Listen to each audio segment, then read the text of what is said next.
បើសិនជាខ្សោយស្ដាប់ទៅស្ដាប់ចម្រៀងក្នុង YouTube ឬក៏មើលរឿងជាភាសាអង់គ្លេសច្រើនទៅធ្វើឲ្យយើងប្រកែស្ដាប់ហើយអាហ្នឹងគ្រាន់តែគេនិយាយទេប៉ុន្តែនៅក្នុងភាសាជាក់ស្ដែងមិនមែនអញ្ចឹងទេនៅក្នុងការរៀនទាំងការនិយាយទាំងការស្ដាប់ទាំងការសរសេរទាំងអស់ហ្នឹងគឺសិតតែមានយុទ្ធសាស្ត្ររបស់វាប្រភេទនៅក្នុងការស្ដាប់អញ្ចឹងនៅក្នុងការស្ដាប់យើងមានកម្រិតរបស់វាយើងមិនអាចចេះទៅខ្សោយស្ដាប់ទៅស្ដាប់ YouTube ទៅស្ដាប់បទចម្រៀងអង់គ្លេសហើយឲ្យយើងចេះភាសាឬក៏ស្ដាប់បានល្អទេការស្ដាប់ហ្នឹងវាដូចជាការឡើងចដាអញ្ចឹងវាមាន step របស់វាយើងឡើងចដាពីមិន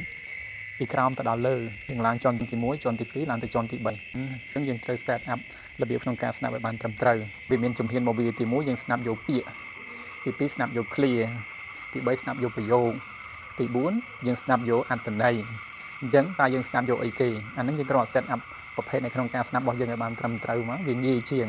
កាលណាយើងស្ដាប់បាត់ហ្នឹងធ្វើឲ្យយើងរីកចម្រើនបានលឿនបើសិនជាយើងទៅស្ដាប់ YouTube គេច្រៀងយកតាមភាសាប្រភេទអីគេ modern ឬក៏ traditional listening